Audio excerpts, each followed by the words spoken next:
Hey everybody, welcome to One Side of the Coin. I'm your host, Steveo the Gamer, and with me as always, Mack-Attack. and she's stealing my coffee as usual. So welcome to our show.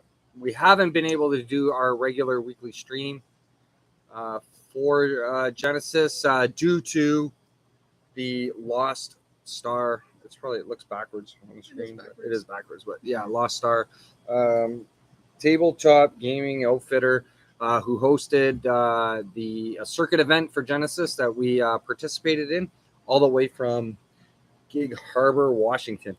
Yeah, we drove across country. We drove from Brantford, Ontario, all the way there, stateside, and then we traveled home, Canada side. Yeah, it was quite the journey, right? Yep.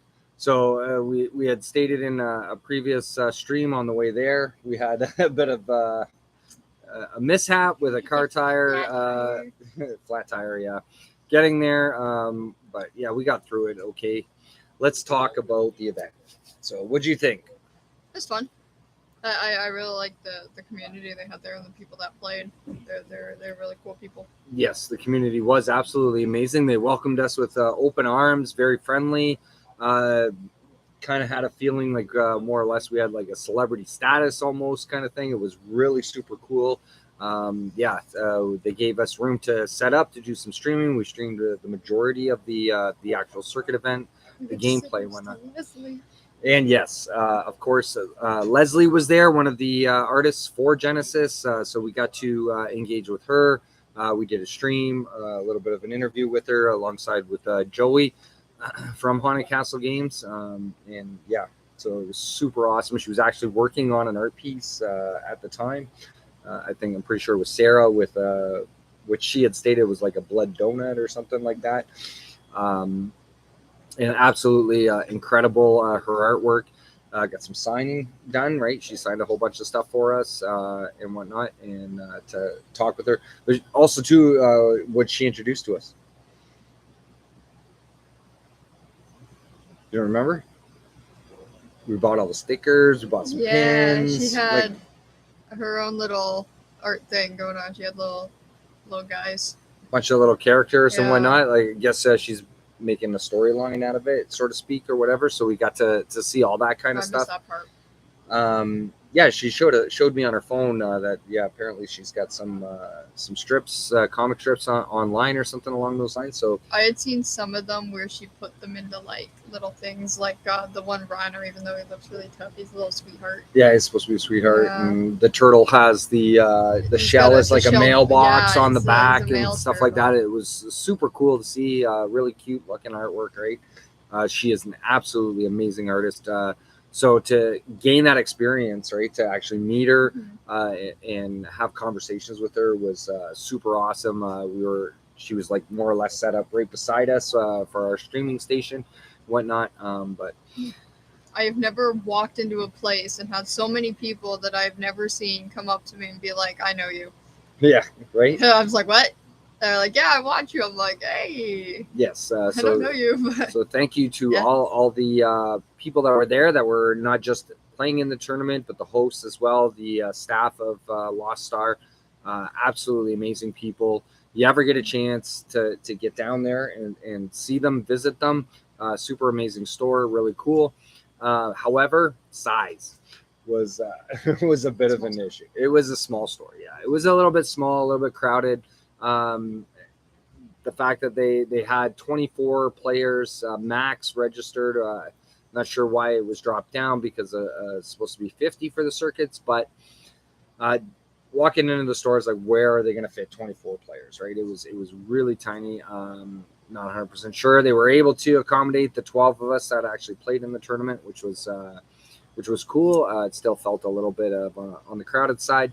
Outside of that, the store looked fantastic. It was absolutely amazing inside, and they had a lot of different stuff in there. A lot of different things, yeah. So like even like things for like movies that like you don't typically see a game store carry. Yeah, well, it's kind of like a gaming collectible style of store, right? So I know we're strictly mostly gaming. We don't deal on the collectible side kind of thing here at Heads or Tails, but yeah, so but yeah, a lot of neat and interesting different things that we got to experience and check out and whatnot. So, but yeah, so Andrew was the owner. What was her name? Bree, I think it is. Sorry, I apologize if we get your names wrong, but yeah, super awesome staff, and it was great to engage with them. And I think she actually participated in the tournament as well. So I got to face her on the arena. I didn't, but I did get seated at the table like next to her.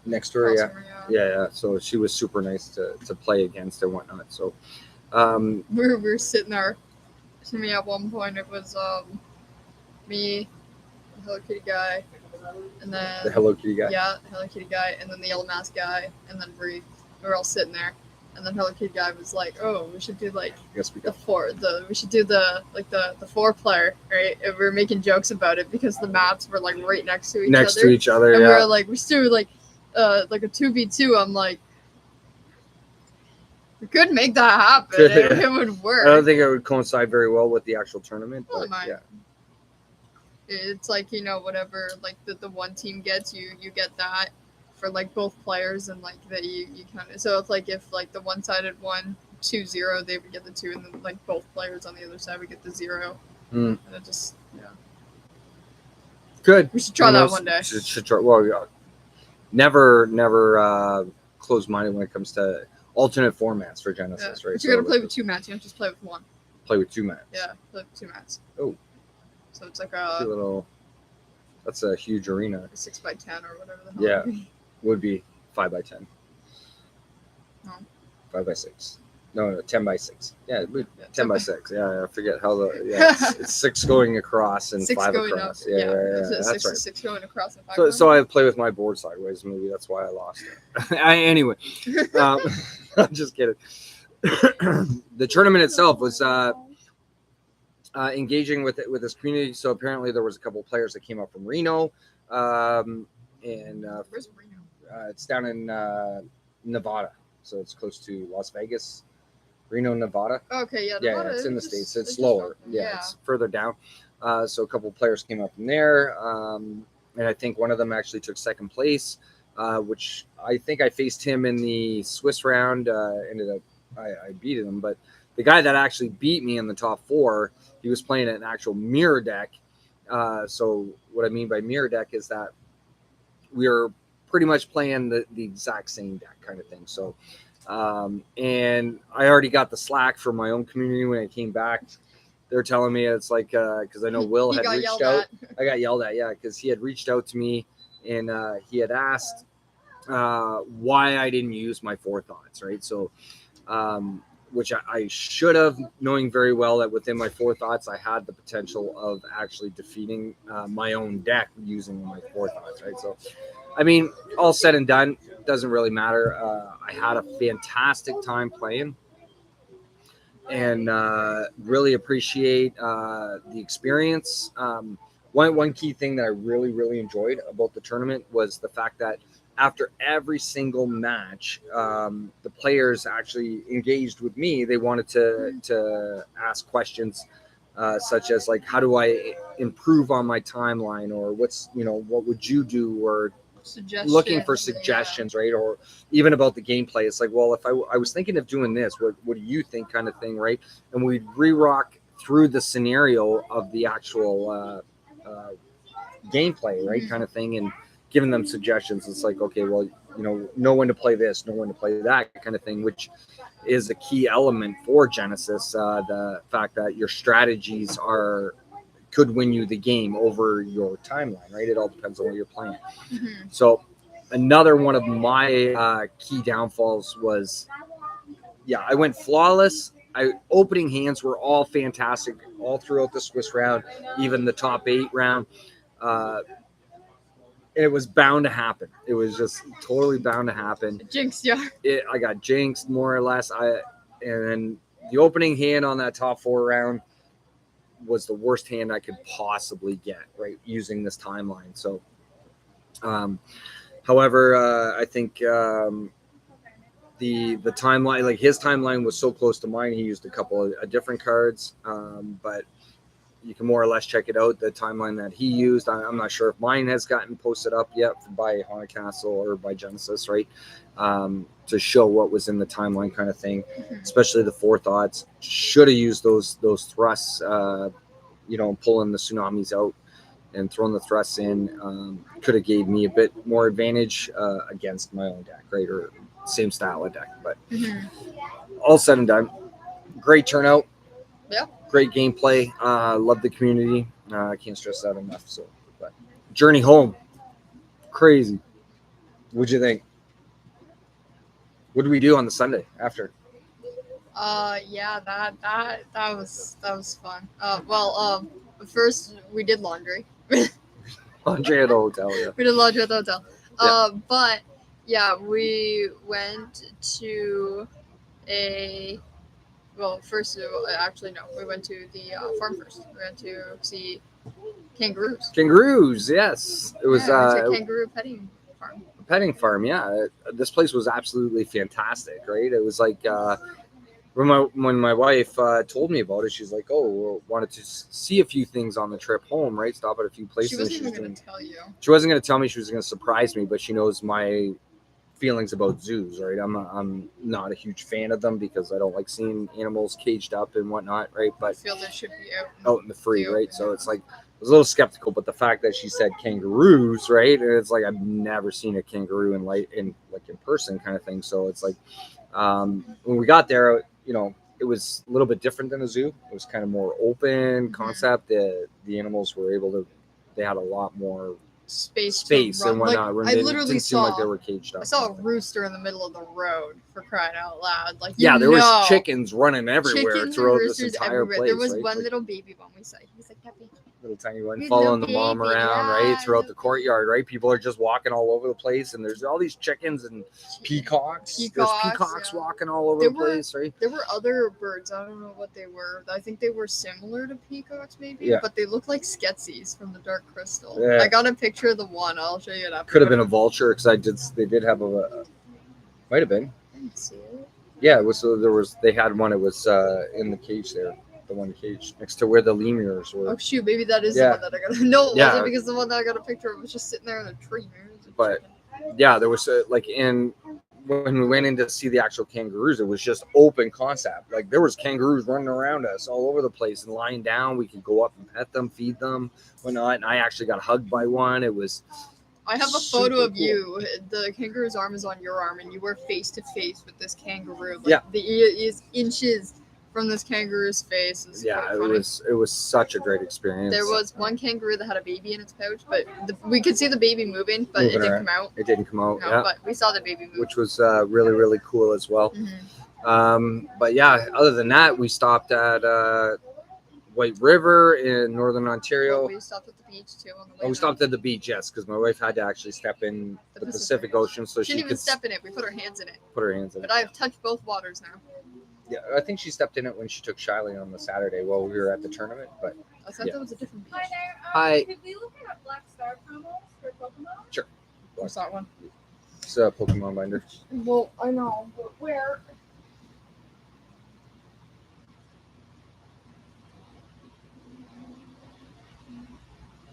I'm lost. Hang on.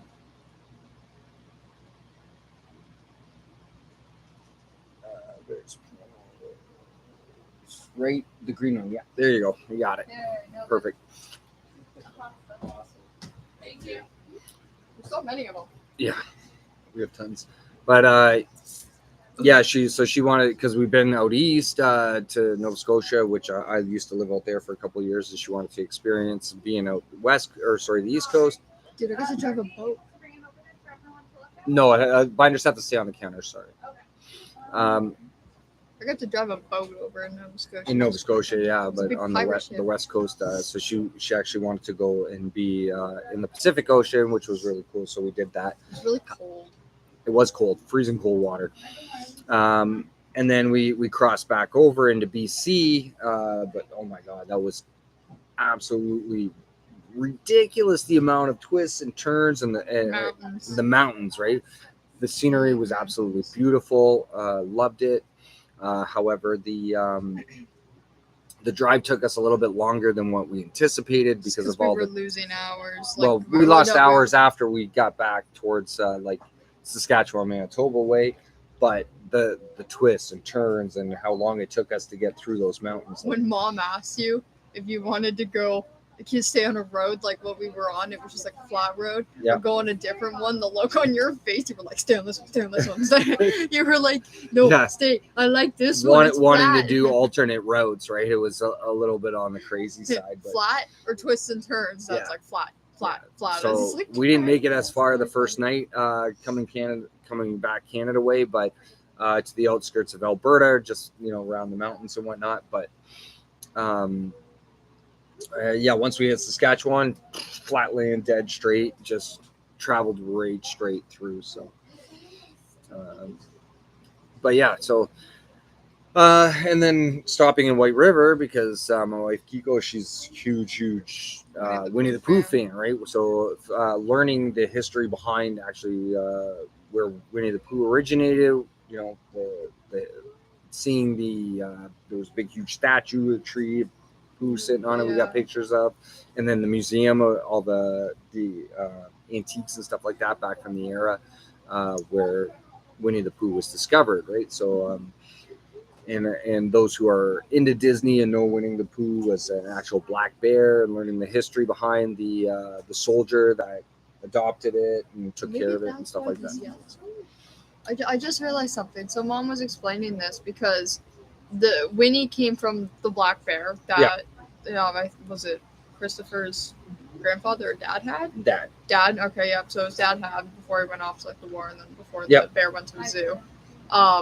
Christopher Robin had a duck stuffy named Pooh, so that's where the Winnie the Pooh came from. Yeah.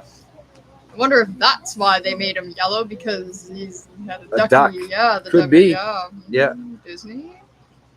Want to give some answers? She would know more about that, right? So kind of thing. But, I'll ask her on the way to Kitchener. Right. I'll bug her up, be like, Mom, why is he yellow? Why's he yellow? And then the last. Sorry, no, there was. It's still on the topic of Winnie the Pooh there, but it in the museum there wasn't even like just Winnie the Pooh stuff. There was a lot of old antiques, like really old stuff. Like they had like Polaroid cameras, like the fold-out cameras and stuff. And like there was a model of some old military. They had an actual switchboard like that they used to do with the little things that you pull in and out to switch conversations with people and stuff like that. It was really cool to see that. Really old fridge and all that. Some of the history behind that era. Milkshake maker. They had a milkshake maker. Yeah. Dude, I wish I still had those. I would love a milkshake maker. Yeah, not just a blender. Don't buy a used one from McDonald's. They're always broken. Yeah, right? exactly. So no, this guy's cream maker. Pretty crazy. Same thing, though. And then so after that, pretty much the Thursday night, we spent the drive home listening to Will K. He was breaking down some deck building timelines. You want to be sure to check him out. He's on Twitch, Night Angel 87 on Twitch. Check out his channel. He does a lot of content for Genesis. And we were actually building some of the decks with some of the new champions that night and having a discussion. It was really, really funny because we were trying to put together Alta, which is probably by far one of the more liked champions out of the new ones. It seems like. And we had built you an Alta deck. You were using one of my original Alta decks for the Lost Star tournament. I was so confused. Yeah, well, it was she had never played it before, and then just Friday like, here, play night, this, right? Friday night, I had my first game. I played against Cam, and then the next day, I got up. We went to the tournament, and I played it for like the second, third, however many times after that. Yeah, I played it once before that, but I had no idea how that deck worked. And then we were almost like, okay, put this in, put that in when we were on Will's stream, right? And it's like, oh, hey, that deck looks really, really familiar, and it was very close to yours, right? So outside of Cam, who took 8th place overall, my son. She got 9th, right underneath them, which was out of 12. It's not bad. So close, though. Yeah. So close. Yeah. I think that I had won like 2 more games, I probably would have made it up there. You could have made it in, yeah. But I mean, super proud of my son Cam for actually making it into the 8th seed, right? Like he did so well, played really hard for a timeline that he actually worked on himself, more or less. and practicing, and the whole week prior to going, he would play it, and then it's like, oh well, this isn't working right, and then we make some changes. I'd help him out a little bit, and he'd want to try this or that. That dude worked on that deck for weeks. And yeah, like he did. Not even just a week before that. He was working on that like way before we went. Yep. Because I remember talking to him like almost 2 weeks prior to going, and he was like, "Look, I got this," and I'm like, "Oh my god, what the hell?" Yeah. And some of the that? things that he had discovered while building this deck too, like the swarm capabilities of it and whatnot. So, and then he was even working on a side deck using I think Kasha, right? So similar to my build with Kuhn, using the Rogue Tornado, but also as well as Sarah. Wave of Death. He tried Sarah at first, but it didn't work out very well. So we switched over to Kasha because Kasha has access to the Rogue Tornado. So. Oh, right. Yeah. Okay. Yeah. Right. I was But gonna say, I thought he killed Sarah. Played out a couple of timelines, and he was really liking the Alta one the best, so he went with that one, and he did super well with it. So super proud of my son Cam. You're awesome. Yeah. Props, dude. Yeah. So yeah, it was an awesome experience. We had a great time. But yeah, we're gonna cut this short because we're getting a little busy here at the store. Check out www.genesisbattleofchampions.com to find out about the game. You want to learn about it, learn how to play, get involved, play this game. You got to try this game out. I can't stress that enough, right? And yeah, you're gonna fall in love with it. Like heck, you don't even just get to play; you get to travel across the country. Yeah, you have to go. Across an entire country to play it. Right? Across two. You don't have to, right? I'm just saying, like I chose to because I wanted to. Yeah. To have this experience, right? To play. I wanted to go to the other one too, the North Carolina one. Yeah, there's one. I think it's South Carolina. Same thing. Actually, yeah, there's one in South Carolina coming up soon. We were gonna go to that one, but I thought that one was we decided to go to.